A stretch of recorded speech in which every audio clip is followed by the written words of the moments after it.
কখনো শুনেছেন একটা কেক দুটো মানুষের মধ্যে এমন সুসম্পর্ক তৈরি করেছে যা একে অপরকে জীবনে নতুন করে বাঁচার ইচ্ছে জাগিয়েছে? আগে হ্যাঁ, কোনো সোনা গয়না, দামি গাড়ি নয়, জাস্ট একটা কেক। আজ এমনই একটা অসাধারণ জাপানিজ মুভি সুইট বিন এর গল্প বলবো। সেন্তারো একজন মধ্যবয়স্ক লোক। সে টোকিও শহর থেকে একটু বাইরে জাপানের এক বিশেষ কেক ডোরাইয়াকির ছোট্ট দোকান চালাতো। এর পাশেই একটা স্কুল। মোটামুটি সেখানকার স্টুডেন্ট আর স্থানীয় লোকজন তার থেকেই কেক কিনে নিয়ে যেত। বাজার খুব একটা খারাপ না চললেও খুব একটা ভালোও চলতো না। তার কাছে এক হাই স্কুলের মেয়ে প্রায়শই আসে। তার নাম ওকানা। তবে সে কখনো ডোরাইয়াকি কিনে টাকা দিতে পারত না, কারণ তার বাড়িতে টাকা পয়সার খুবই অভাব। তাই সেন্তারো তাকে ফ্রিতে বেঁচে যাওয়া কেকগুলো দিয়ে দিত, যেগুলো হয়তো বিক্রি হয়নি বা চাটুতে দেওয়ার সময় আকার ঠিকভাবে তৈরি করেনি। সেগুলোর টানেই ওকানা রোজই দোকানে আসতো। একদিন সেন্তারো দোকানের বাইরে সহকর্মী প্রয়োজনের জন্য একটা নোটিশ লাগায়। সেই দিনই তাকু নামের এক বয়স্ক মহিলা কাজের সন্ধানে তার কাছে আসে। মহিলাটি বলে সে সবসময় কোনো ডোরাইয়াকির দোকানে কাজ করতে চাইতো, কিন্তু সেন্তারো তাকে কাজে রাখতে চায় না, কারণ এই রকম বয়স্ক মহিলার উপর কাজের চাপ দিতে তার বিবেকে লাগে। এর উপর ওনার হাতও কিছুটা বিকৃত। সেন্তারো তাকে ফ্রিতে একটা কেক দিয়ে চলে যেতে বলে। এর মধ্যে ওকানা বলে, আমায় কাজে রাখবে? সেন্তারো জানে সে হাই স্কুলের স্টুডেন্ট, তার কাজ করার সময় হবে না।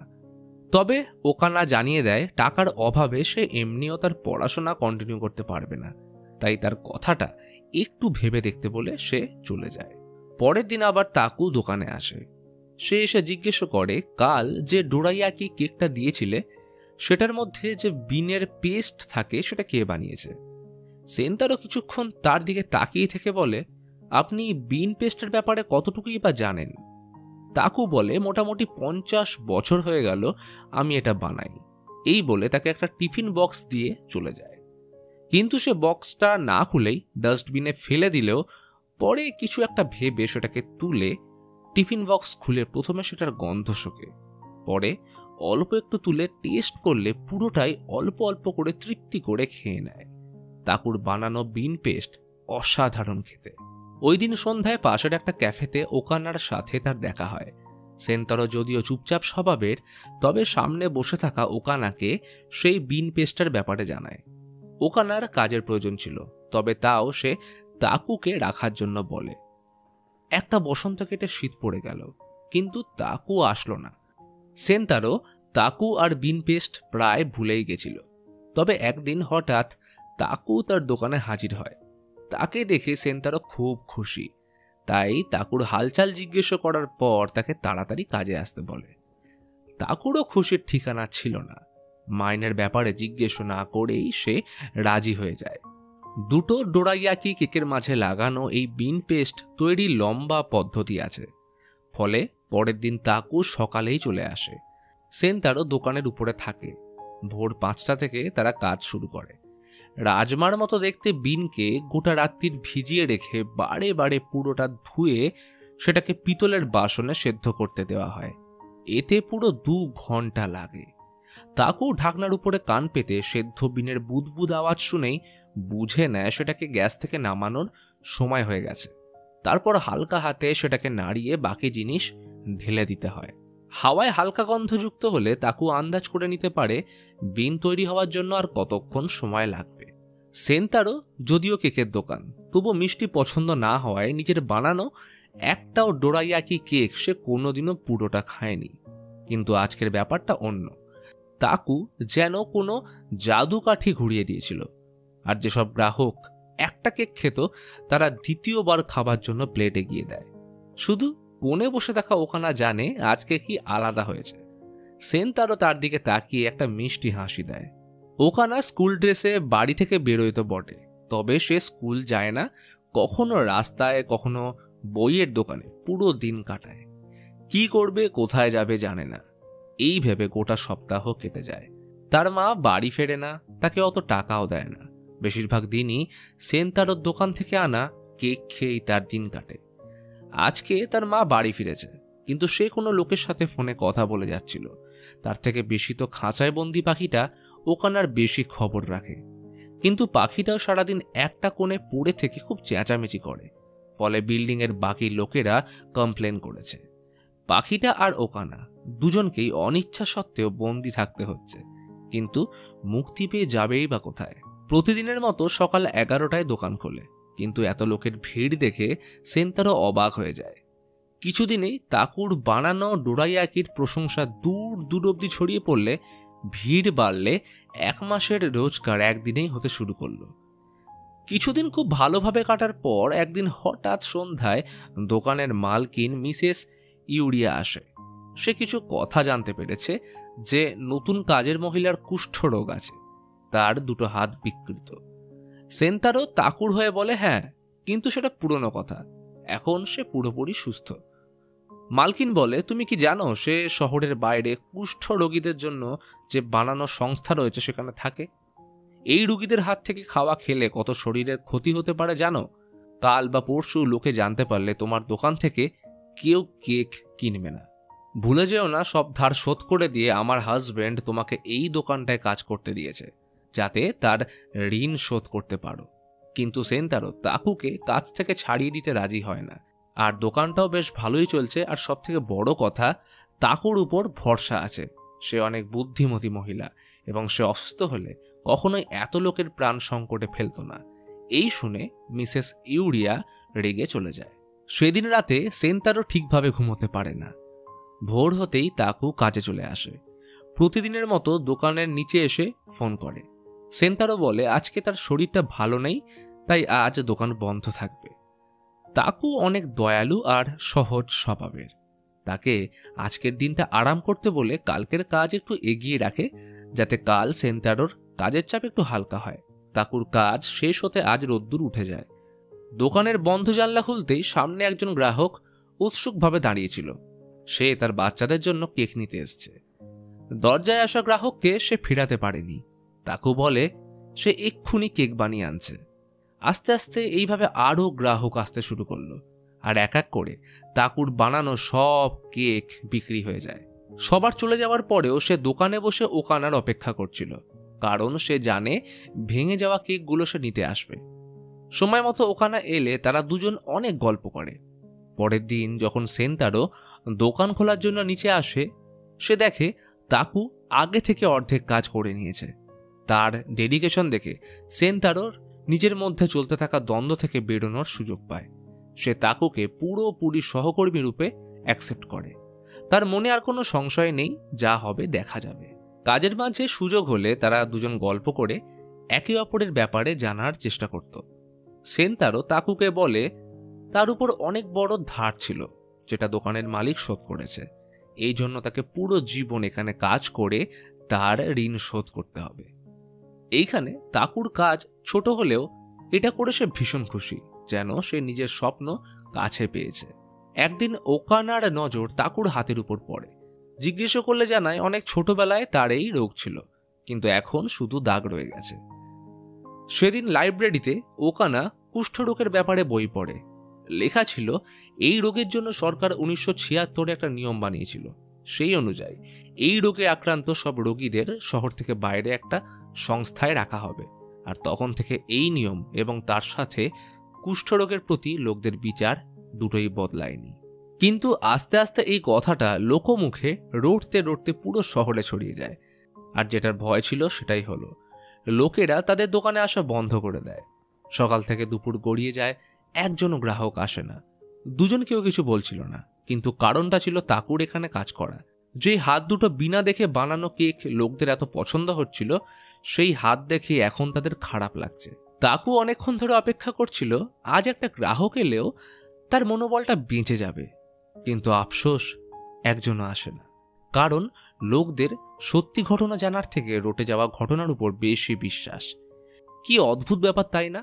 এই রকম সমস্যা আমাদের মধ্যে কেউ না কেউ জীবনে একবার হলেও ফেস করেছে।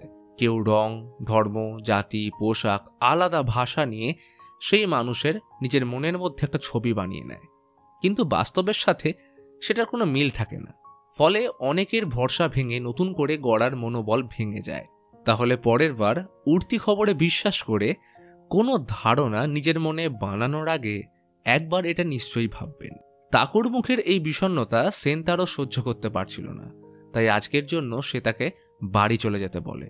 তাকুর তো এমনি চুল পাকেনি, বয়সের একটা অভিজ্ঞতা রয়েছে, তাই সে বড় করে মিথ্যা হাসি দিয়ে বিদায় জানায়। এরপর অনেক সপ্তাহ কেটে যায়, দোকান ফাঁকা পড়ে থাকে। একদিন তাকুর পাঠানো চিঠি আসে। চিঠিতে সেন্তারোর হালচাল জিজ্ঞেস করেছে, সাথে তাকুর রেসিপি সম্বন্ধিত কিছু টিপস লেখা। জীবন আমাদের অনেকবার নিচে নামানোর চেষ্টা করবে, কিন্তু আমাদের উচিত দ্বিগুণ বিশ্বাস নিয়ে বারবার ঘুরে দাঁড়ানো। আমি নিশ্চিত যে তুমিও নিজের জীবনের লক্ষ্য বুঝতে পারবে, আর সেদিন তোমার ডোরাইয়াকি কেকেও সেই মিষ্টতা থাকবে। সেদিনে ওখানা দোকানে এসেছিল, তার তাকুর জন্য খুব খারাপ লাগে। তার সাথে নিজের পাখিটাকেও এনেছে, কারণ বিল্ডিংয়ের লোকরা এই ছোট্ট পাখির কারণে বিরক্ত। তার চিৎকার তারা সহ্য করতে পারে না। সত্যি বলতে এই পাখিটাকে কখনো ওকানা আবার কখনো তাকুর মতো লাগে, যাদের এই সমাজ সহ্য করতে পারছে না। সে সেন্তারোকে বলে তারা একবার তাকুর সাথে দেখা করতে যেতে পারে, মানুষটা কেমন আছে কি করছে জানার জন্য। সেন্তারোর মনে অনেকদিন ধরে এই ইচ্ছাই ছিল, তাই সে রাজি হয়ে যায়। বাস ধরে তারা শহর থেকে বাইরে আসে। এই জায়গাটা অনেকটা দূরে। কাজে যাওয়ার জন্য তাকু অনেক সকালে উঠত, যাতে সকাল 5টায় দোকানে পৌঁছে যায়। এই জায়গাটা শহরের ভিড়ের থেকে অনেকটা আলাদা। এখানে গাছের পাতার সনসন আওয়াজ, পাখির কলতান এবং একাকিত্বকে দূরে সরিয়ে লোকের হাসি ও কথা বলার আওয়াজ শোনা যাচ্ছিল। সেইখানেই এক কোণে তাকুকে বসে থাকতে দেখে। কয়েক সপ্তাহে সে যেন একটু বেশি বুড়ি হয়ে গেছে। তাকুর যখন ওকানার মতো বয়স ছিল, তখন থেকেই তার ভাই তাকে এখানে রেখে যায়। এরপর থেকে কেউ তার সাথে দেখা করতে আসেনি, না বাড়ির লোক না কোনো আত্মীয়। এইখানেই তার বিয়ে হয়, আর 10 বছর আগে স্বামী মারা গেলে অনেক সাহস জুটিয়ে তাকু এখান থেকে বেরিয়ে শহরে আসে কাজের খোঁজে। কারোর স্ট্রাগলের ব্যাপারে আমরা কতটুকুই বা জানতে পারি? যদি জেনে যেতাম তাহলে বুঝতে পারতাম আমরা তার সামনে কতটা ছোট এবং কতটা ছোট আমাদের চিন্তা ভাবনা। সেখানে তাদের মিস ওসিকোর সাথে পরিচয় হয়। সেও তাকুর মতো এখানেই থাকে। তারা একটা সময় এই সংস্থায় রোগীদের জন্য খাবার তৈরি করত। ওসিকো বলে তাকু খাওয়া দাওয়া প্রায় ছেড়েই দিয়েছে, তারা নাকি খিদে পায় না। কিন্তু তাকু সেন্তারোকে তাকে কাজে রাখার জন্য এবং তার প্রতি দয়ালু হওয়ার জন্য ধন্যবাদ জানায়। তারা যে কটা দিন একসাথে কাজ করেছে, শেষ দিন অবধি সে এটা মনে রাখবে। সেন্তারো 3 বছর পূর্বে, মানে কেকের দোকানে কাজ করার আগে, একটা পাবে ফাইটার ছিল। তাদের উপর জেতার জন্য অনেক লোক পয়সা লাগাতো, কিন্তু এটা ছিল বেআইনি কাজ। একদিন এক খেলোয়াড়কে ফাইটার সময় খুব বাজেভাবে আহত করার ফলে তার জেল হয়। তার মা 1-2বার জেলে তার সাথে দেখা করতে আসে, কিন্তু যেদিন সে ছাড়া পেয়েছিল তার কিছু সময় আগে মা মারা যায়। সেদিনে একমাত্র সে শেষবারের মতো কেঁদেছিল, কিন্তু কখনো ভাবেনি যে তাকে আজও কাঁদতে হবে। তাকুর গল্প শুনে তার মায়ের কথা মনে পড়ে যায়। এইবার সেই দিনের পর থেকে ওকানা দোকানে সেন্তারো সাহায্য করতে আসে।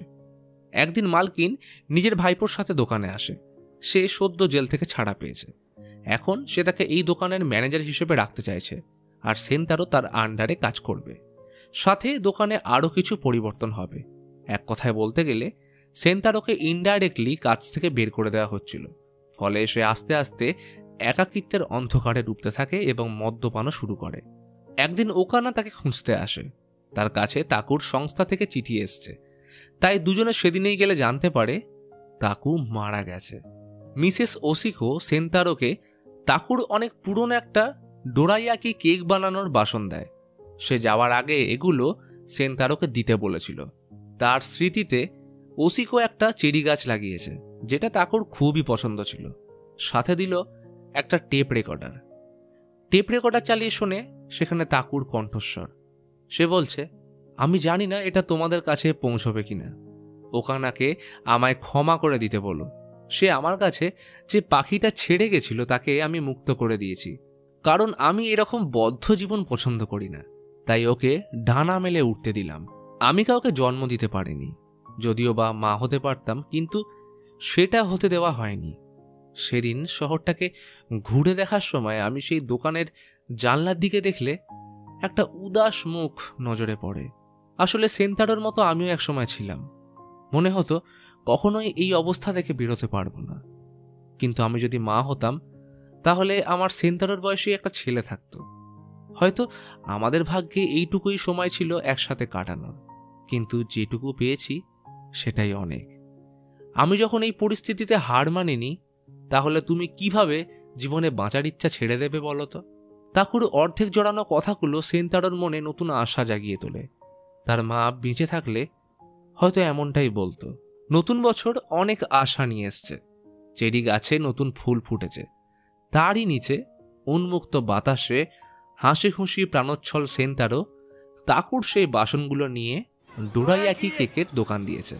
কে জানতো যে একটা সামান্য ডোরাইয়াকি কেক তার জীবনে মিষ্টতা ফিরিয়ে দেবে। আর এই সুন্দর মুহূর্তের সাথে গল্প এখানেই শেষ করলাম। আজকের মতন এখানেই, পরে আবার দেখা হচ্ছে।